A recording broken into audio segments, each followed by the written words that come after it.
All right, I'm going to call this Finance Committee meeting to order. Mr. Bullock and I are both here, so we have a quorum. Ms. Keppel has an excused absence. I'm going to start off by moving to approve the March 20th, 2023 minutes. Second. All right, and then that is approved. All right, so we have 4 items on the agenda besides the minutes. We'll take the first one, which is the transfer and advances, which is pretty routine. And then we'll take the next 3, which have to do with the tax budget, providing them to different entities as required under the revised code. So Director Rankator, you can take it away on ordinance 14-2023, transfer and advances ordinance. Thank you, Mr. Chairman. I want to point out that Assistant Director Schuster is with me here tonight. I have the transfer ordinance up on the screen, and these are for the second quarter. And these transfers and the transfer ordinance are routine in nature, and these were planned as part of the 2023 budget and incorporated into the budget. And what we're doing right here is including movements from the water and sewer funds to cover debt service payments, and also there's transfers here to cover or from the general fund to cover needs in both the Office of Aging and Winterhurst. If you notice, there might be one slight difference from last year. That's, we no longer are doing the transfers from the hospitalization and workers' comp related to personal benefits of the court. So we kind of took care of that all in one swoop in the budget this year, so we don't have to go through that from this point forward. But that kind of wraps up the transfer ordinance. There's, really nothing real new here. Are there any questions from anybody up here? No? No? All right. Cindy, you have any questions? Okay. Thank you, Director Rankator. I will move to recommend for approval at full council. Second. All right, and that passes. Okay, let's go on to 2023, 24, 25, and 26. We can take them in order. And if there's any questions while Director Rankator is going through these, feel free to kind of put a finger up and we'll address it then and there. Wanted to go ahead and start off. I guess this one is Resolution 2023-26, but just to kind of give you an idea of what we're talking about here is the Budget Commission resolutions. These are the County Budget Commission. We have 3 of these that are related that we wanted to discuss about our need and intention to levy property tax for 2024. So this legislation is required by the revised code in order to levy property taxes on an annual basis at the rates that we have specified here in the legislation. Without passage of these resolutions and delivery to the Budget Commission by the deadline on July 15th, the city wouldn't be able to levy its property tax. The property tax is really important to the city's overall budget. It's about 21.4% after you include the homestead and the rollback payments as part of the general fund budget. It's over 21%. And many municipalities in Ohio rely heavily on their income tax, and Lakewood's level of contribution from the property tax is significant, in terms of the general fund, and it's provides a good amount of diversification for us in our overall mix to the general fund budget. And it's one of the things I think that is attractive to the investment community to see the property tax at the level it is. It helps us maintain our bond rating, which also helps us get better interest rates on our debt. And just as a side note, the city hasn't adjusted its tax rates, its property tax rates since 2003, and of course we're not proposing any changes to the tax rate this year for the 2024 calendar year. So This legislation for 2023-26 kind of shows the levies that we'll have on the tax duplicate for the calendar year 2024. It incorporates a total of 17.4 mills, with 3.47 going to debt service. Those are the inside mills, and then we have millage for the police and fire pension funds, and the sewer fund. As I kind of mentioned, it is noteworthy that Lakewood's overall tax structure has proved to be pretty stable and sustainable. And our last tax adjustment on the income tax side was in 1981, and in 2003 we had a very minor adjustment of 0.1 mils from 17.3 mils up to 17.4 mils for those pension funds, but that equates to maybe 0.6 0.6 of 1%. So that's pretty nominal. It was nothing back then. In any event, the property taxes on this resolution tell the County Budget Commission that they're necessary to levy as part of Lakewood's total revenue stream, and it certifies them to the county's fiscal officer, so they put them on the 2023 tax rolls to be collected in 2024. And that's really about all I wanted to say about this piece of legislation. Mr. Chair. Thanks, Director. I can't recall, other than the 2003, do you recall, or do maybe Keith, not personally, but Keith may know from the records, what the last time the property tax increase was voted to be increased, or was, I guess, legislated to be increased on the inside millage side? I think we'd have to go back a ways, right, along the lines of the early 80s. I'm not sure that we would go back that far, but I had to go back a number of annual financial reports to find when we made the adjustment back in 2003. That's a long time. I believe there may have been one before. What you're saying. It's just been quite a while. Super. So we're now going beyond 20 years without a tax increase, and that last tax increase was very modest and was for the solvency of retirement funds, not for other things.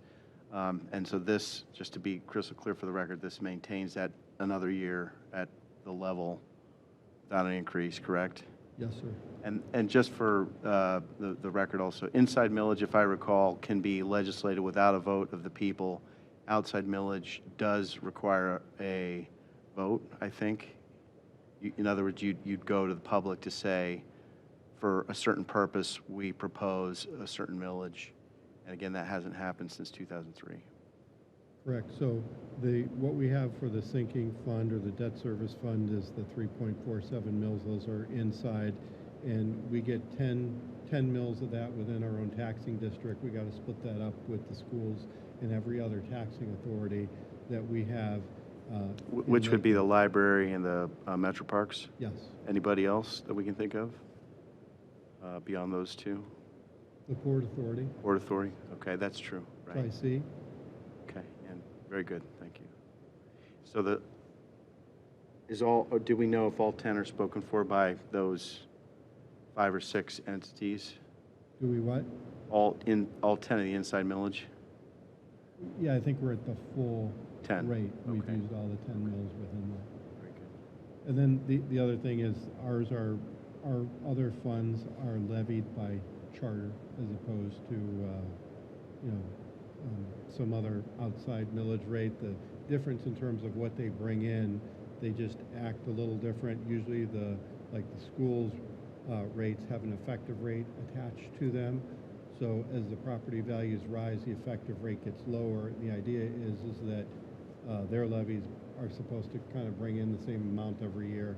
When we have these inside mills or these millage that's instituted by charter, our revenue goes up and down as the market does. So if we were back in 2008, 9, 10, and, the property values dropped, our revenue would drop. A lot of what happened at the schools was their revenue would kind of stay the same. They'd raise the effective rate in order to compensate for the loss in value, but there wouldn't necessarily be a loss. Now, they could have lost money, and I'm sure there were some levies that they did lose money on, because I saw that, but that's generally how they're constructed, so that, people are always paying extra tax on their property as the value of the properties fluctuate up. Thank you. Thank you.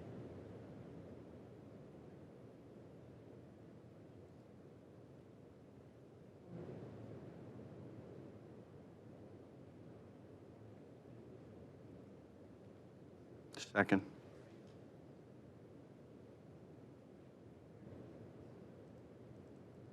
I'm going to talk about Resolution 2023-25 next. And what this one is, it relates to payments in advance of the real estate tax settlement. So twice annually, the city receives its real estate tax payments from the county's fiscal officer, usually in March and August.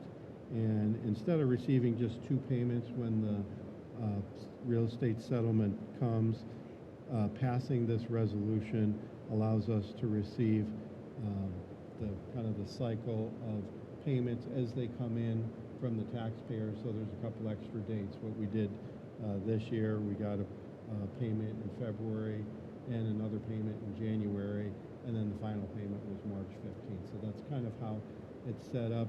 Also allows us to gain some interest revenue, and that's significant, especially this year when the interest rates have rose so dramatically over last year. So last year at this time, our interest rates were under 0.9%, 0.9, and this year at this point we're over 5%. So there is a considerable amount of interest revenue to be garnered in this year as a result of the interest rates rising.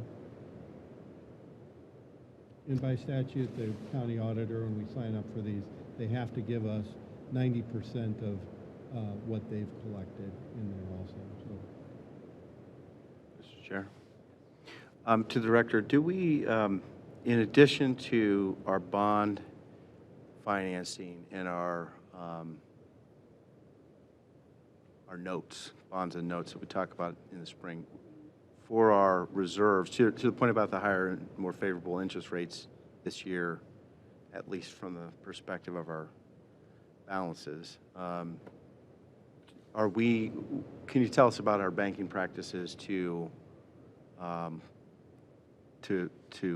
benefit the taxpayer and taxpayer funds from those higher rates? I mean, do we have essentially a big savings account, or are we ourselves issuing or buying other financial instruments that accrue some revenues? So there's different types of debt we can have as short-term debt. We've really had these notes where they roll over every year, and then at some point we decide to lock in those rates.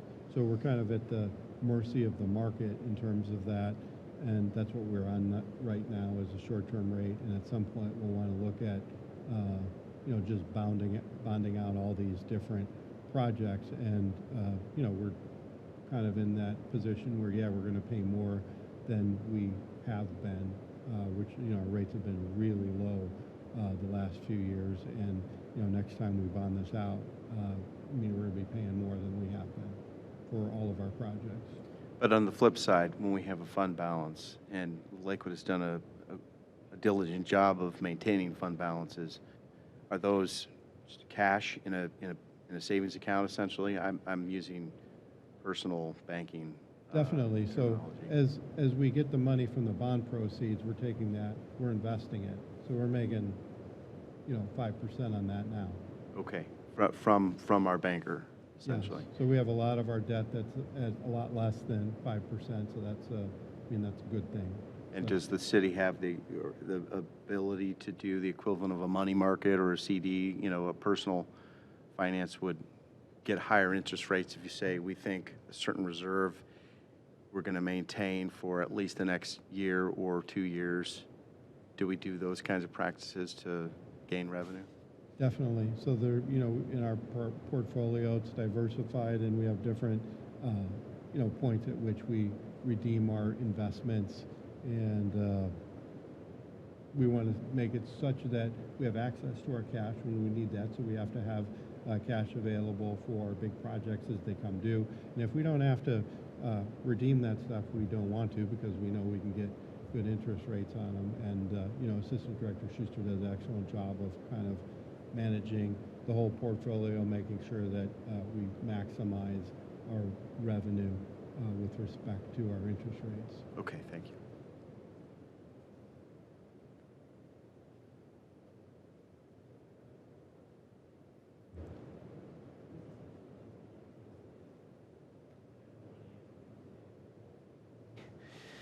Yes. To speak? Okay, great.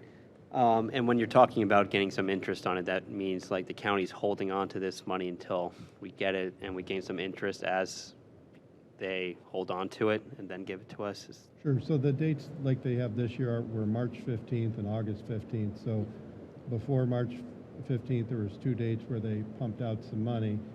Otherwise, we'd have to wait till that March 15th to get everything. And, they're 11 some odd $11 million each half. So that's a significant amount of money that they'd otherwise be holding on to. And we want to get that as soon as we can so we can put it to work for us instead of the county.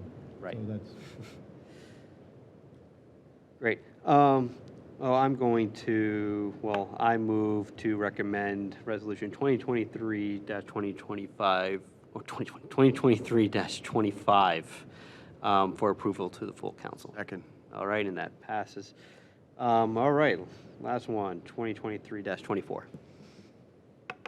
So this one's the tax budget. The tax budget's really a creature of statute, and it has significance in that it's our document that kind of exemplifies our need for property tax. Without need, if we can't demonstrate need to levy the tax, then we can't levy the tax. So that's what the Budget Commission looks at. This whole process is statutory, kind of kicks off our whole budget cycle. Will be budget planning, probably beginning in July, coming up with, a whole calendar of how that's going to look, and we'll be in full swing in the budget process in August. As of significance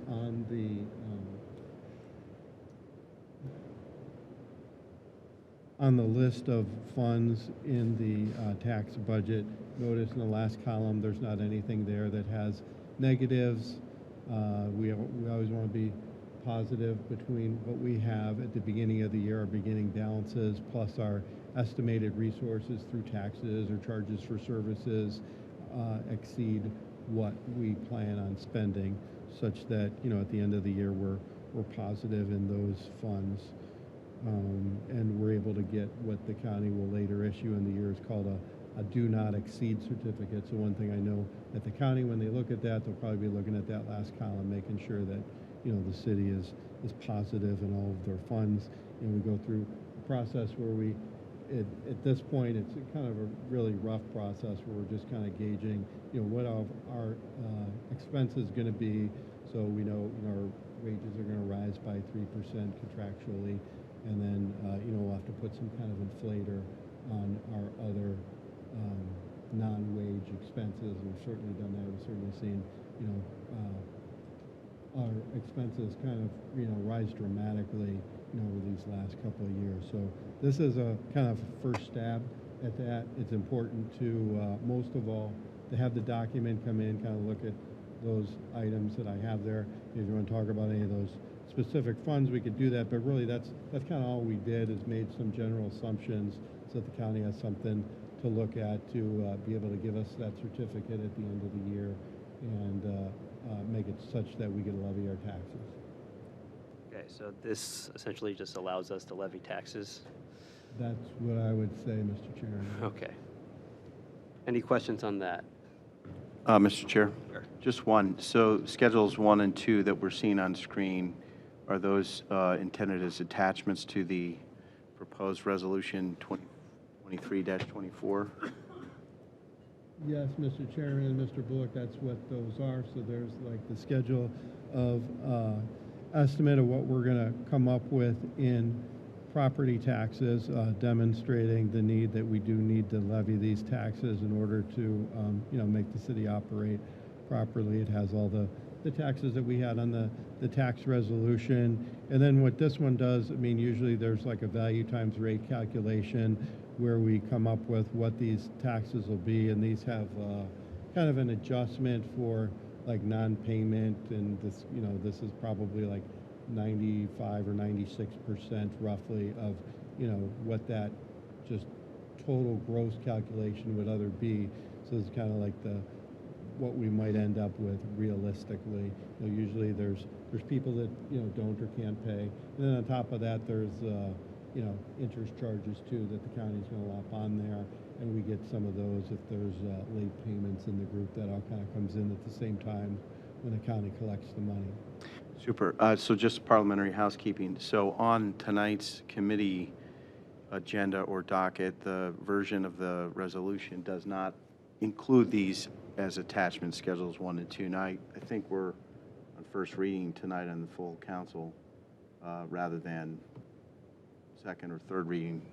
I know a resolution doesn't need more than one reading, but if we, will we get these as attachments so that we officially amend the resolution and say that the annual tax budget, like in section 1 currently reads, the annual tax budget is submitted by the director, et cetera, but it doesn't say comma as attached comma.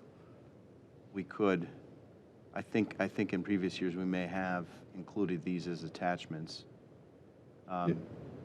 We definitely want to include it as the attachment. We're going to send it off to the county budget commission all as a package.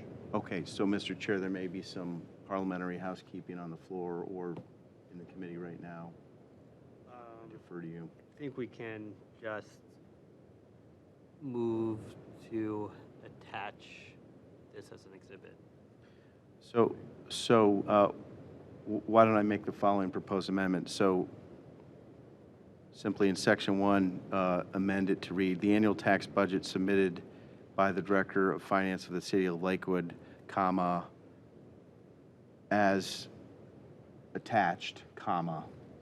So the new words would be as attached, comma, for the proposed amendment, and then also include Schedules 1 and 2 as the attachments. Okay. So I make that motion. All right. I second. There you go.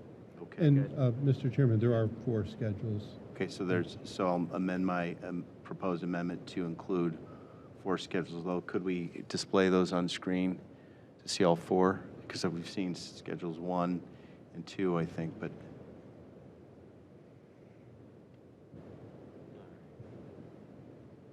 I don't know. Or Just just scroll the down. Just scroll. Can whoever's got the display go ahead and scroll? Yeah, just scroll to there's 2. There's 3. And one more, there's 4. Okay, perfect. So the motion is to amend the language as I described and include schedules 1 through 4 as the attachments. Seconded and approved. We'll just make sure that the minutes reflect that this was amended to attach the exhibit, and that is now attached as an exhibit. And it'll be sent off to the county or whoever powers may be as an exhibit. We'll get there. All right. I will move to recommend, what number is this? Resolution number 2023-24? As amended. As amended. Second. All right, and it's good to go. All right, there's no other business. Any public comment? Doesn't look like it. All right, I'll call this meeting adjourned. Thank you all.